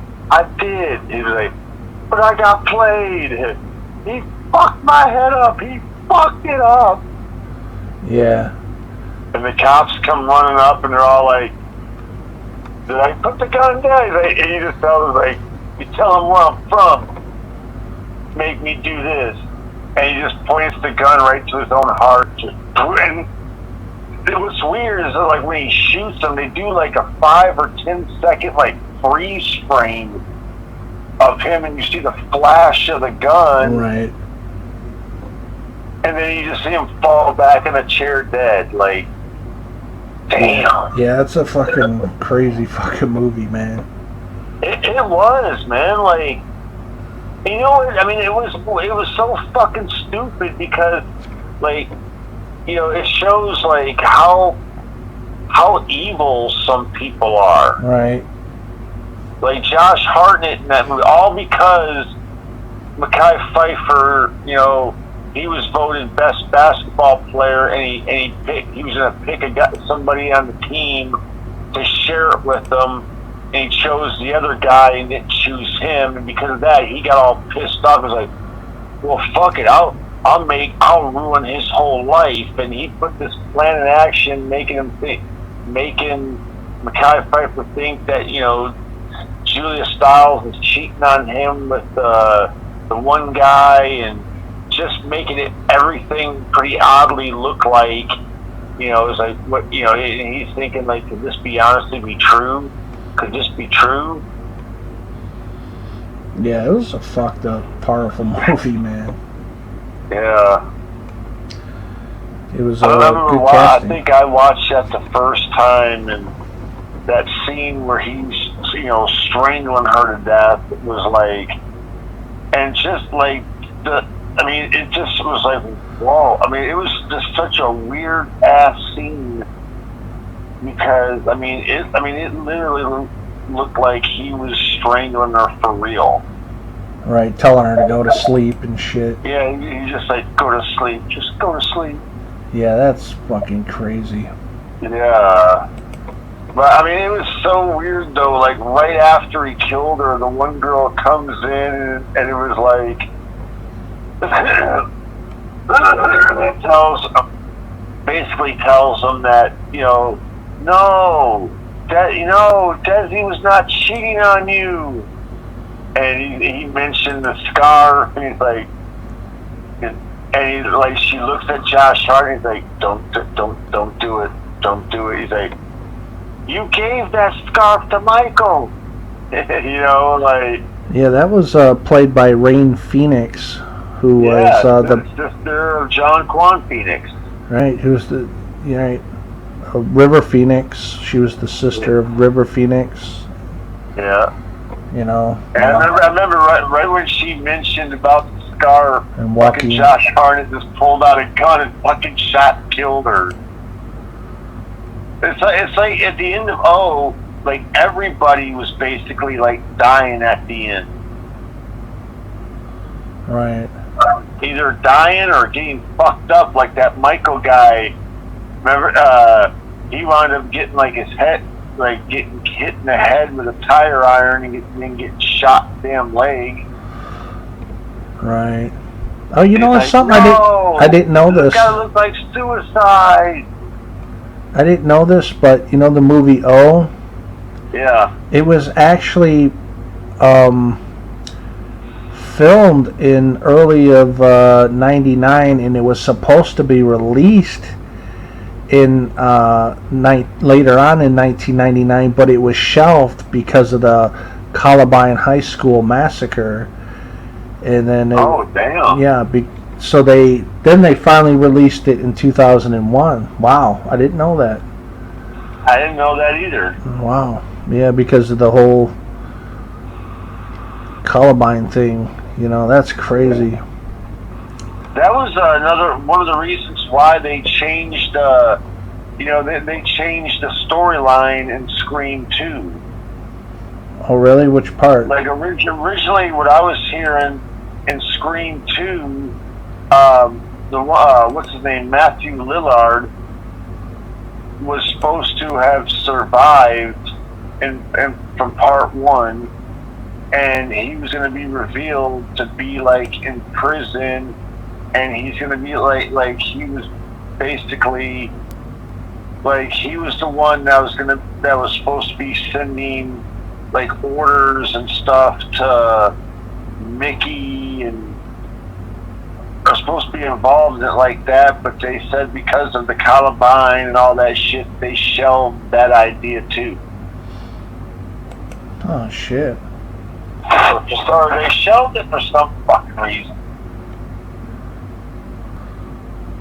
That's crazy when something happens in the world like the 9/11 or the Columbine or the shit that's going on now with the rioters and all that shit, you know, that things change in the movie world, you know, where they get delayed, you know, because a lot of films got delayed this year big time. They got pushed now till next year. Fast and the Furious. Right, Fast and the Furious was supposed to be released this year, got delayed. The last episode of The Walking Dead this season. Yeah, it got delayed. From what I hear, it's coming out in October of this year, the last episode. Yeah. A lot of movies got delayed, man. It's going to be coming out when the new season is supposed to fucking start. Well, I think that got delayed too. I know, but I'm saying, you know, every year. Right, they start in October. That October is when they would start the new season. Not this year around. They got fucking delayed, man. Yeah, thanks, COVID. Yeah. Yeah. We don't go there. Yeah, listen, we're not talking about the pointless ass COVID shit. It's actually no worse than the common cold. It's just, but you could think the fucking hyped up media for glorifying it and scaring people. You know, but anyways, Speaking of Scarface, that's a great movie. Yes, it is. Damn right it is. That's a classic 80s film. You know, I'm glad they put that out on 4K, by the way. Yeah. You know, What gets me about Scarface is like how the guy, how Al Pacino, he builds himself up from basically a nobody to be, you know, a fucking big, to be the big mob or right. guy, and you know, have it all, like, you know, the Right, the because- fucking mansion, the wife, Because he the had money, that the drive. fucking- He had that drive to fucking go, you know, Yeah. to that high But he- performance level of selling drugs and shit. Yeah, but you notice, like, after a while, like, near the end, like, he wasn't even the fucking same person. Well, like, no, man, it was too much for him. He was doing a lot of Yeah. cocaine, and he fucked up with the one big time drug dealer where he's supposed to do a thing for him, and he wasn't about to kill no fucking kids and women. They're gonna blow up the guy and his wife and kids. Right. And he's like, Nah. fuck that, man. Right. I don't kill no kids. Right, he's like, I don't need that shit on my conscience, man. Fuck that. Which I agree, man, because that would mess with your life, man. What about the part where he killed his own best friend because he was with his sister. Oh yeah, that was fucked up, man. And she comes down there running after the guy. And she's like, "We got married 2 days ago. Yeah, We were gonna surprise you." yeah, he didn't want he told him, you know, early on. He told him, dude. He fucking told him at the very start when the first time that he saw his sister. He said something like, "Don't." She's not for you. Yeah. Right. Yeah, because. It's like, you know, oh, But he went ahead anyways and went behind his back and got married to his sister. Well, you fucked with the wrong guy. yeah. It was his best friend though, so I mean, he had to coke himself up just to like numb out the pain. Yeah. Remember at one part, it seemed like he did like a bunch, and he forgot, I guess, for a second there that he killed him because he's like something like he was gonna call him, and he realized like, oh fuck, man. And like he sat back in his seat and seemed like for a second he's gonna have like a heart attack or something. Right. And then remember his sister comes in and starts like shooting at him, and all those one group of guys show up, and fucking everybody winds up dying at the end. Oh yeah. Fucking the guy sneaks up behind him and fucking just blows his guts out with a fucking double barrel. Yep. That was a fantastic film, Scarface. I mean, And, well put together. It was a long movie, like 3 hours, something like that. I yeah. like long movies when they're done right, like Scarface, Casino, and Heat. You know. Yeah. When- When you make like a 3-hour fucking movie, like, and it's just like, wow, okay, did we really need this part in here? If you would have took this out, that would have shortened the movie up to fucking 2 hours. No, that thing sucked. You could have cut that out of there. Why the fuck did you put this in here? Yeah. Yeah. Yeah. It's a, There's some people out there like that. You know, I know me and you are like diehard movie fans, you know, right. we watch a lot of movies and, you know, we study them and this, that. There's fucking people out there that just take it, like watching movies and shit, like way too seriously. Like they'll watch it just to find every tiny little fucking mistake. Like, oh, that leaf was on that tree in that scene. Oh, no, it's not there in that scene. What? Right. You know. They take it a little bit too far, yeah. I mean, I get like that from time to time. I'll say, oh, well, there's a big movie mistake there. And Yeah, like when it's clearly a fucking big time movie mistake, like in the movie Christine. when it pulls up in the fucking gas station and smashes into that guy's Camaro. When the car's backing up and pulling the car with it, you can clearly see that car has no fucking motor or nothing under the hood of that fucking car. Right. Now that's a clear movie mistake. But when people are like how I said, like, oh, that shred of grass right there was brown, and that shot it's green. Wait a minute, what? Right. It's like, okay, it's like you can't really enjoy a movie that way. If you're just gonna watch it, just don't nitpick the shit out of it. Pick it apart like that. Yeah, you'll never enjoy the film. Yeah. It's like, you know what? Like, I've watched a lot of movies, and I've clearly seen like movie mistakes. And I'm like, oh, okay, that was kind of awkward, but whatever. Right. Or the editing is off. The pacing is off. Yeah. You know. Or what about how many times have we seen a movie where, like, you'll see, like, okay, I saw a movie mistake in Fast and the Furious. Okay. There was a scene where I think his name is the Johnny Tran guy was gonna race Jesse, and when they show him pull up and roll his windows down, he's got like a tank top shirt on. And then when they show him at one point in the car, like getting ready to race, all of a sudden he's got like a long sleeve shirt on. And then when he gets back to confront Vin Diesel, he's wearing a fucking tank top again. Oh, damn. I mean, you can clearly see it. Right. And not only that, you know what? One big movie mistake I did notice in the Fast and the Furious, the cars that fucking Johnny Tran and Jesse are racing, you know, when you see them outside the cars, they're like the one, you know, he's driving a Jetta and he's driving a Honda.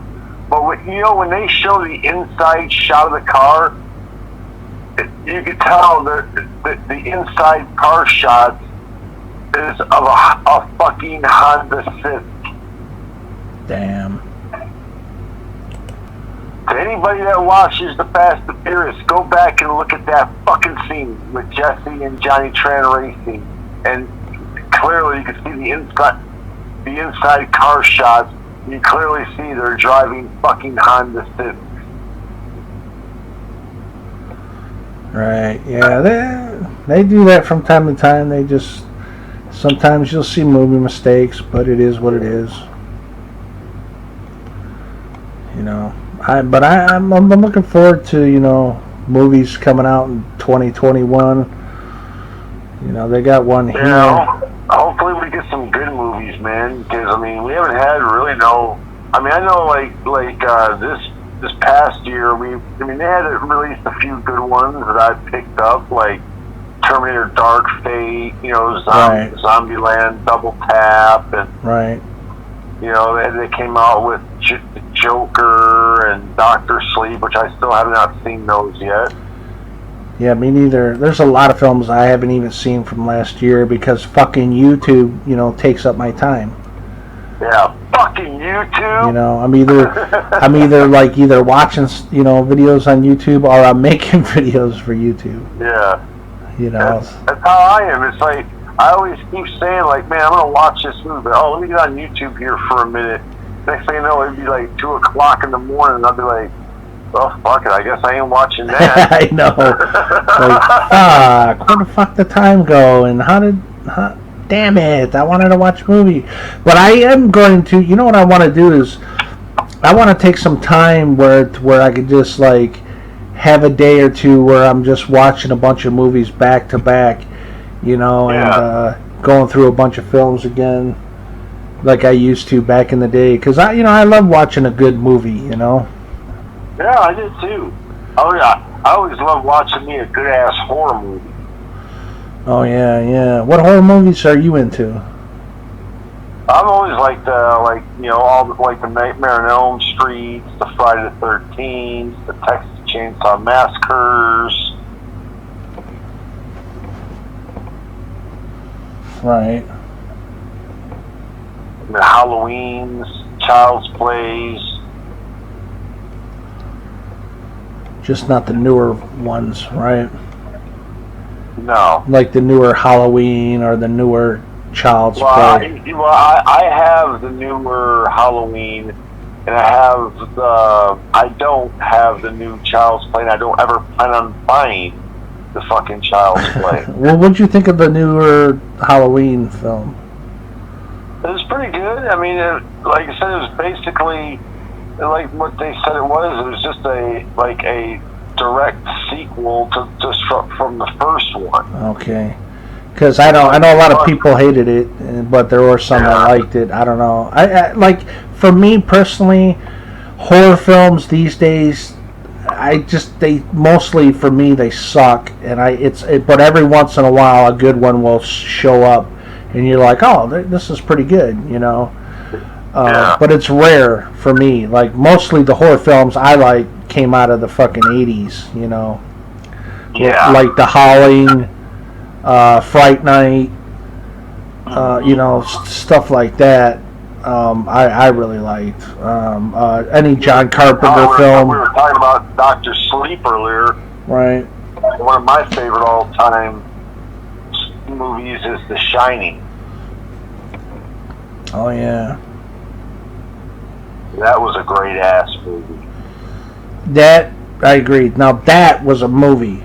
That's a great, you know, film. That was really well made. You know what to me made that movie scary was like the music and the tone that they played in it. Like, even at the beginning when they're rolling the credits and you're seeing the countryside and it's like,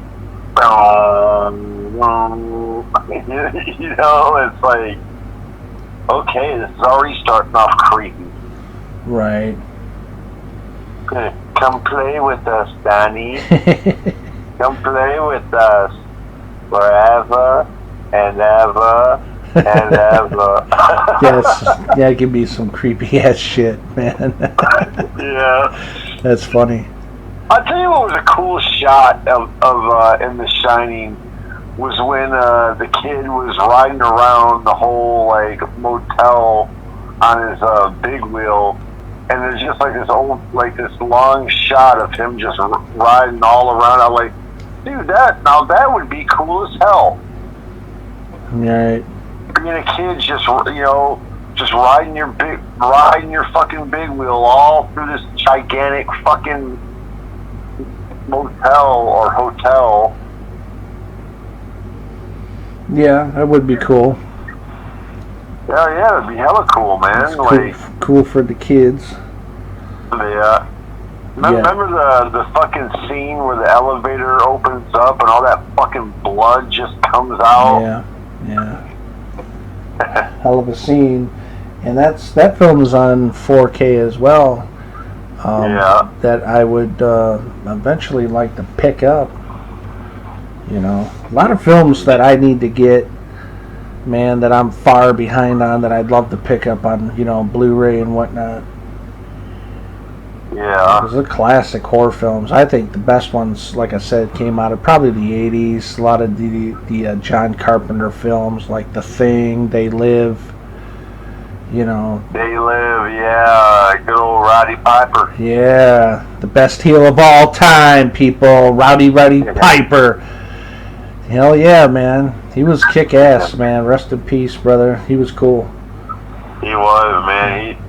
I remember watching WCW Starrcade in 1996. The main event was Hulk Hogan versus Roddy Piper, and Roddy Piper fucking made Hulk Hogan go sleepy time. Yeah. I mean, you know what was weird? Like, that was the first time, like, ever watching Hulk Hogan in all the years I've watched him. that was the first time you've ever seen him like pretty much just lose clean like that. Well, because most of the time it don't work for me, brother. It don't work for Hulking. Yeah, but Yeah. I'm saying like it's weird how he chose to fucking just lose like that. I mean, lose clean the fucking Roddy Piper like that, like with the fucking sleeper hold. Well, he probably got paid well for it. Yeah.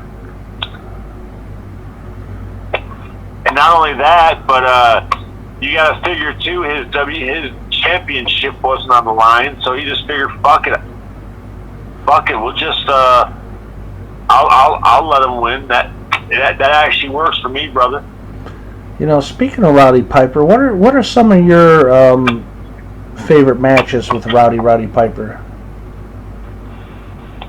My favorite matches. Yeah, do you have any like that stand out that you really liked? I thought his WrestleMania 3 match with Adrian Adonis was, that whole feud he had with him was pretty good. Yeah. Like when they having a feud, they wound up like tearing up each other's sets and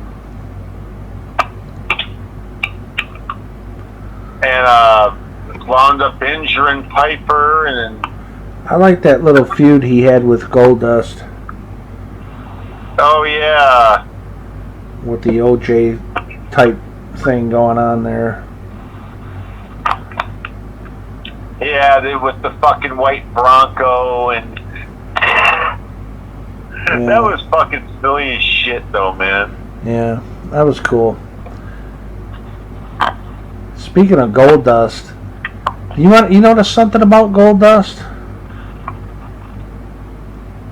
As of right now, I know he don't work for the WWE anymore, but as of right now, WWE has never released a DVD on Goldust. Yeah. Can you fucking believe that? Oh well. I just think it's odd how, like wrestlers just get totally overlooked when it comes to DVDs. He never got a documentary. He never got a match compilation, DVD set, nothing. And I think he deserves something, even though he's not working for the WWE. He's off with, I believe he's still with AEW. Yeah. But yeah, that's something, man. How certain wrestlers never get a DVD. Like Bam Bam never got a DVD by the WWE. Let's see. Goldust. What's his name?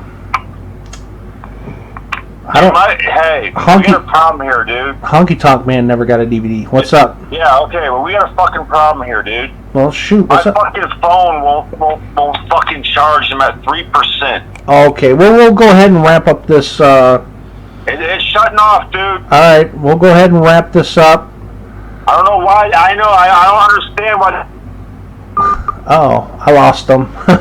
His phone died. All right. This podcast has gone on long enough anyways. It's been going on for a little while. Yeah, we've been at it for a good 2 hours. And my buddy's phone died. That was out of the blue. And so we'll go ahead and wrap it up there. That's pretty much all we had to say anyways. So I guess, we'll wrap it up. That's it for this podcast, guys. My friend's phone died. That's funny as hell. And we'll see y'all next time. Have a great day. And later.